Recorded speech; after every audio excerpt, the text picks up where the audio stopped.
হিমেল হাওয়া ও ঘন কুয়াশায় সারা দেশে জেঁকে বসেছে তীব্র শীত। কয়েকদিন ধরে মেহেরপুরে ঘন কুয়াশার কারণে দুপুর পর্যন্ত দেখা মিলছে না সূর্যের।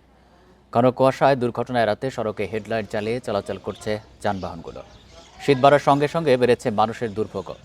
বুধবার সকাল ৬টায় এই অঞ্চলের সর্বনিম্ন তাপমাত্রা 10.6 ডিগ্রি সেলসিয়াস রেকর্ড করেছে আবহাওয়া অফিস, যা গতকালের চেয়ে 2.7 ডিগ্রি সেলসিয়াস কম। এদিকে উত্তরের জেলা লালমনিরহাটেও জেঁকে বসেছে কনকনে শীত। এতে সবচেয়ে বেশি বিপাকে শ্রমজীবী ও নিম্ন আয়ের মানুষেরা। এছাড়া জেলার বিভিন্ন হাসপাতালে শীতজনিত রোগে আক্রান্ত রোগীর সংখ্যা বাড়ছে। পঞ্চগড়ে 3 দিন ধরে নেই সূর্যের দেখা। জেলায় সকালে 11.6 ডিগ্রি সেলসিয়াস তাপমাত্রা রেকর্ড করেছে তেঁতুলিয়া আবহাওয়া অফিস।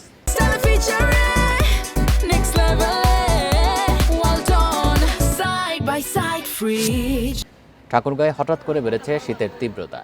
এই অবস্থায় সরকারিভাবে তেমন কোনো শীতবস্ত্র বিতরণের কার্যক্রম নেই জেলায়। কুয়াশা প্রচুর, গরু বাছুর নিয়ে বা আমরা কাজ কম করব, গরু বাছুর নিয়ে কষ্টে আছি, খুব সমস্যা করতেছি। কুয়াশার সামনে 2 হাত দেখা যায় না, তার ফলে তো আমাদের কাজ করার জন্য বের হতেই হয়।